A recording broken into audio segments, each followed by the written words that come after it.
Welcome to Sophie & Co. I'm Sophie Shevardnadze. NSA leaks have revealed there is very little left of the idea of privacy. Phones are tapped, the internet is tracked. Is there a way to slow it down, to fight or reverse it? Or should we just face reality and accept the new world order? R.I.P. Rest in privacy. The world is in mourning for innocence lost. Edward Snowden's revelations confirmed the worst-case scenario. They know, they always knew. Technology has made Big Brother even bigger. Omniscient, omnipotent. Gadgets know more about you than your best friends. All your most personal information is available at the touch of a button to Big Brother. Social networks have substituted rumors and mapped connections. Governments loom behind it all, claiming you're protected. How safe is your info? How far should surveillance go? Is sacrificing privacy worth claims of security? And our guest today is Dr. Richard Stallman, software freedom activist and programmer, recently inducted into the Internet Hall of Fame. He's joining us live from Brussels. It's really great to have you with us today, Dr. Stallman. Thank you. Now, we know that you don't own a phone. Why is that? Well, I do have a phone, but it's not a mobile phone. The reason is mobile phones are surveillance and tracking devices. The phone system is constantly finding out where the phone is. And they generally keep a record of this for months or years. And that information is available to Big Brother very easily. And I consider that oppressive. But it's worse. They can be remotely converted into listening devices, because the software in the phone, and even if it's not a smartphone, it is a computer with software that can be changed remotely through what's called a back door, which means it receives commands from somebody else to do something. And what this back door can do is install software changes without asking the supposed owner of the phone. And this has been used to remotely convert them into listening devices. The book Murder in Samarkand by Craig Murray describes one example of this. So basically, once it's converted, it listens all the time, and it transmits all the time. And if you try to turn it off, well, it doesn't really turn off. It pretends to be off and continues listening and transmitting. And this is part of why Snowden told the journalists who interviewed him to... What did you say? What are you using? How do people get in touch with you? Oh, well, mostly through email. I also have a phone in my office. Of course, I'm not there. And people can phone the Free Software Foundation, which will connect them with me one way or another. So people do reach me. If the NSA wanted to track you down right now, they wouldn't be able to trace you? Not so easily. Now, I'm not trying to prevent an investigation of me. I'm not against the ability of the state to investigate people when there's some grounds, a suspicion that they can take to a court and say, please approve various kinds of searches of this person. That needs to be done because we need a state to do a lot of things, including catch criminals and prosecute them. Unfortunately, the plutocratic states today, they only want to catch the small criminals. The giant criminals, they're too big to jail. But we do need that, and I don't want to make that impossible. What I object to is making a dossier about everyone all the time, because then if the state wants to get somebody, even for a bad reason, the state can get tremendous amounts of data and can always find something to punish that person for. So we should design our digital systems so that they're not recording data about everybody all the time. They should be able to start recording data about somebody when a court gives an order to investigate that person. But they shouldn't make a giant dossier of months or years of information about everybody, because that starts to resemble what secret police did, and I guess in effect still do in lots of countries. But you've been saying this for many, many years. I mean, you've been talking about PRISM-like programs like 5-10 years ago. Snowden made that point right now, and everyone's like up in the air with it and like going crazy about his revelations. Well, because he proved. But how does it make you feel? How does it make you feel? Why didn't nobody listen to you when you were saying the same thing? I'm very happy that Snowden told us what the U.S. government and some other governments are really doing, because I had no proof. I've been saying for many years, if we look at the Pat Riot Act, I won't call it patriot, because this is as unpatriotic as you can get in a country based on an idea of freedom. I said, look at this.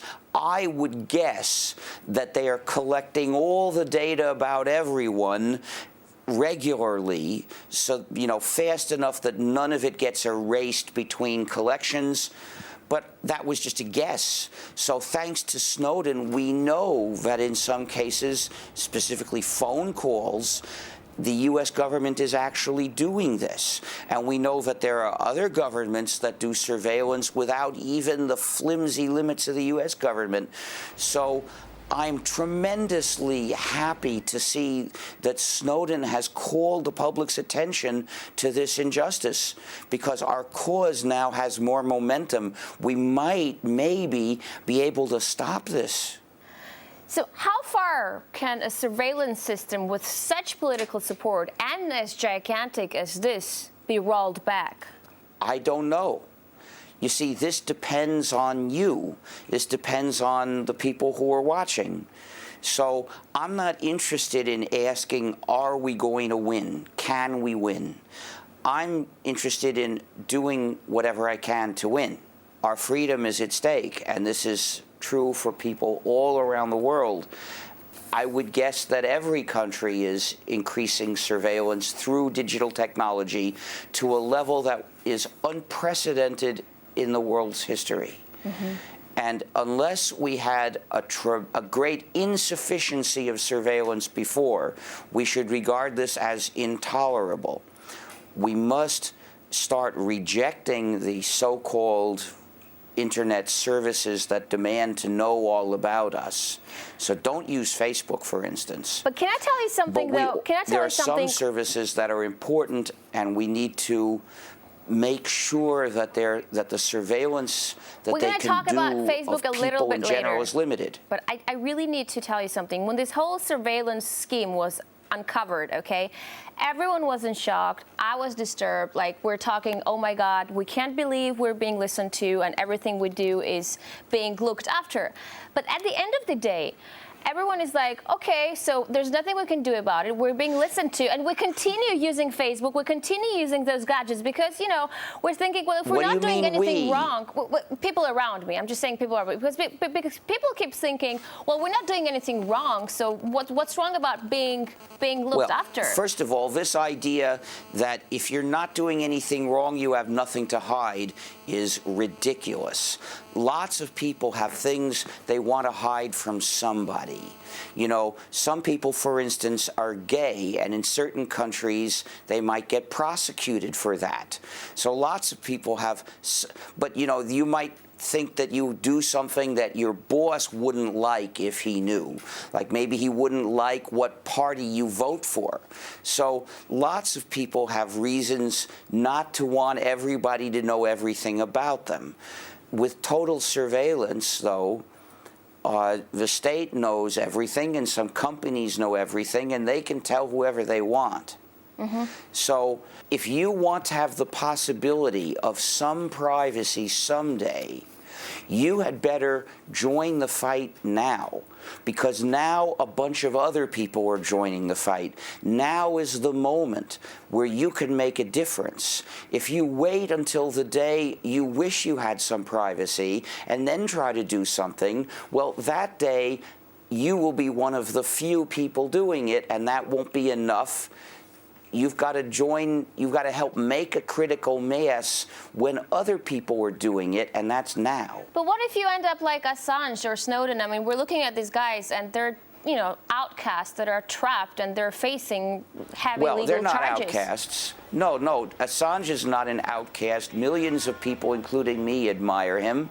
And Snowden is not an outcast. Millions of people in the U.S. and elsewhere admire him. But they're so limited in his life. So please don't exaggerate. They have been besieged by the empire, but not defeated. But they're so limited in their life, in what they do. They decided to take these risks for our freedom, but they can't win by themselves. It's up to us to carry the fight forward. Mm-hmm. And in any case, by the way, Snowden will find a way to get to asylum. Mm-hmm. Companies and the government, how close are they? Like, could there be one without the other? Who's driving the relationship there? Well, there's no simple answer, but they work hand in hand. In the U.S., thanks to the Pat Riot Act, all the data that companies collect about people, they are required to turn over to the FBI without even a court order. The FBI just has to say, we want this data. We say it's relevant to something. And then the company has to turn it over secretly. So anytime a company is collecting data about you, it's collecting the data for its own purposes, but also for the state. So we must consider that corporate surveillance of us is a part of state surveillance. Of course, they're both bad. I don't want companies to have tremendous amounts of information about me either. And I generally don't use the services that would give them that information. You've said earlier, don't use Facebook, talking about the social media. I mean, the platform people use to communicate with each other online. I mean, it's not all that bad, right? Because, I mean, I wouldn't have never been... Yes, it's horrible. Facebook is a monstrous surveillance engine. What's the alternative? Is there an alternative When people to it? take photos of me, I say, please don't put photos in Facebook. In my at the beginning of my speeches, I say, if you take a photo of me, please don't put it in Facebook. But what's an alternative for Facebook or other social media? Sorry, an alternative? Well, are you demanding an alternative that's very similar to Facebook? Because that's not my alternative. My alternative to a nasty system is I just don't use it. No, I'm just saying that Facebook wasn't... If you start from the premise, I have to use one of those four things, so even if they're all nasty, I'm going to pick one, well, you're basically deciding to lose in advance. So I don't use Facebook, and I don't want an alternative to Facebook. But Facebook I use the same alternative to Facebook that I was using 10 years ago. I mean, I know people who've been saved by a mere tap of a share button. It's a good thing, no? So what? That people are connected throughout the world. Sorry, people can be connected in lots of ways. But from what I've read, by the way, the book Alone Together is very interesting. What people do in Facebook is they carefully construct a false picture of themselves. All right, Richard, we're going to take a short break, but coming up next, what's more important than success, and is free necessarily popular? Stay with us.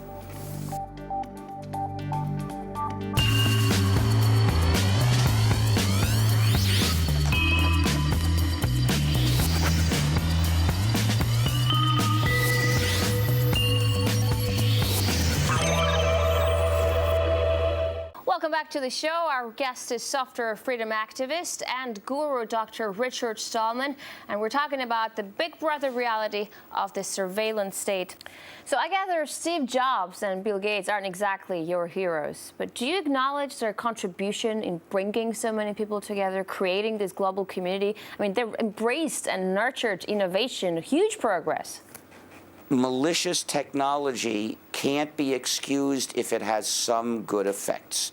Now, we've got to realize that, first of all, Microsoft's and Apple's software are proprietary. That means the users don't control the program, rather the program controls the users. Well, that's an injustice.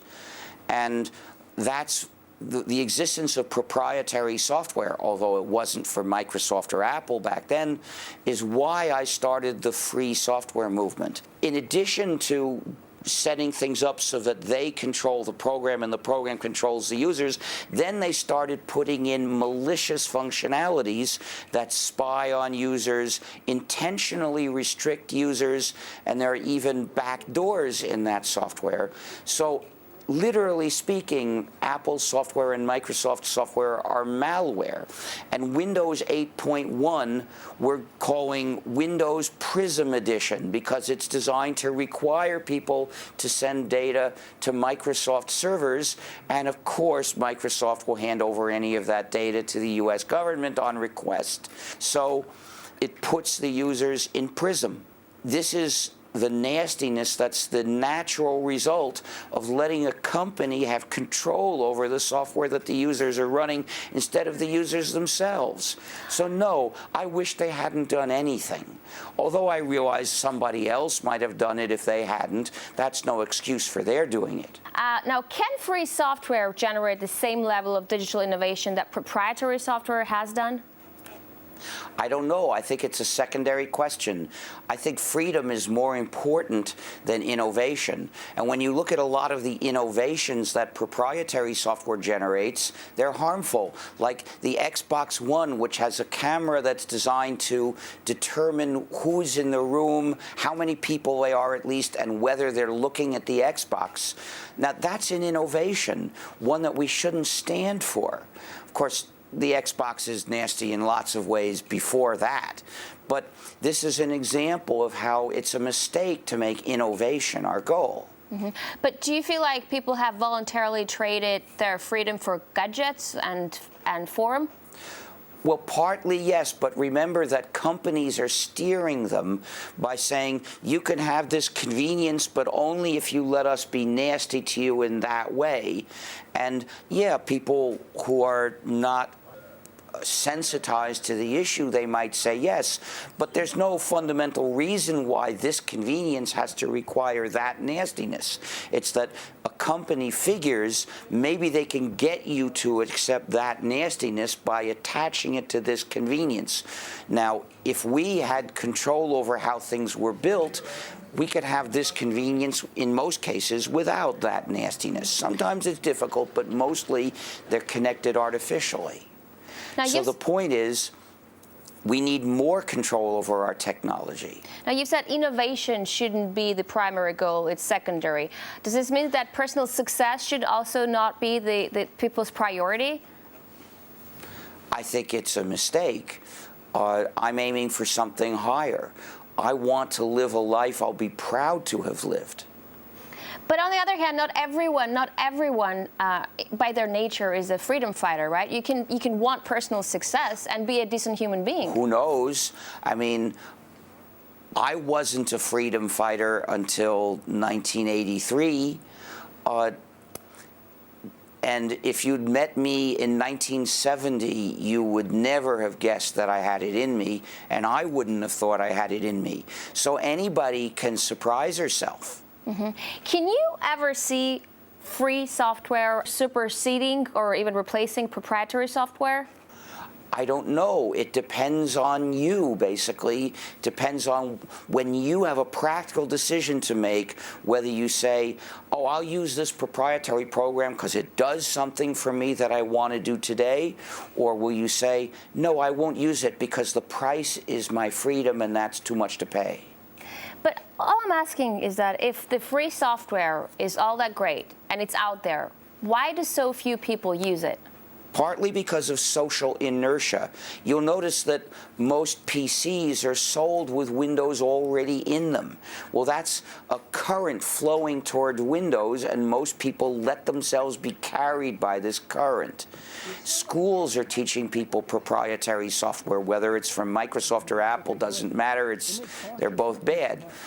The point is that with so much current artificially generated, people have to swim against it if they want to get to freedom. So not everybody is determined enough. So we in the free software movement, we try to make it easier for people. We try to change the current. Will we win? Who knows? The point is, let's do our best. Your key project is the GNU project, aimed at giving people complete freedom over their software. You launched it in 1984. 30 years down, would you say it has been a success? Partly. Lots of people use the GNU operating system because GNU is an operating system. And your computer, no computer will do anything without an operating system in it. In fact, millions of people are using the GNU system, but mostly they don't know it because they think it's Linux. Linux is actually one essential component that's used in the system today. So it's really GNU plus Linux. So yes, we achieved our initial goal, and we've had a considerable success. We haven't liberated everybody. You know, Kim.com says he wants to encrypt half of the internet. Can you give me or our viewers some quick tips on how you can actually encrypt email or protect myself online privacy? Well, we have free software for encrypting email and other files, and you shouldn't trust any encryption program unless it's free software and the encryption is being done by your copy on your computer. Encryption in a server is not trustworthy. How do you know they're not saving a copy before they encrypt it and giving it to the NSA? So you got to encrypt it in your machine. Our program for doing this is called the GNU Privacy Guard, or GNU PG. I see you're wearing a little sign that says, "Don't be tracked, pay cash." Do you always pay cash? Just about always. I will use my credit card to buy airline tickets. Oh, so you have a credit card. Since they insist on identifying me anyway, I don't lose anything by paying with a credit card then. What do you make of the whole Bitcoin concept? Well, Bitcoin seems like a solution to some problems, but it's not anonymous. I think we need a payment system where the payer is anonymous. The payee doesn't have to be anonymous, but it has to be set up so you can pay to access a web page and do so anonymously. But is there such thing as complete anonymity? Well, there is in theory, but I'm not saying we need total anonymity. We need anonymity for the one who's paying to access the website. However, it's okay if the website operators are not anonymous in receiving this money. After all, we want them to pay their taxes. Dr. Stallman, what would you say to people who, in light of the recent events, are saying privacy is dead, that's it, and everything else is an illusion? Internet freedom is an illusion. They're being defeatist. Maybe they're suffering from a shock that's leading them into despair. But the fact is, privacy has a better chance now than it has had for the past decade or so, because now we have a lot of people who know that there's a problem and how big it is. We need to establish sufficient privacy in our communications that a government official can talk to a journalist without being caught. That's the amount of privacy that society absolutely needs if we want to keep control over what the government is doing. Dr. Richard Stallman, thank you very much for those interesting insights.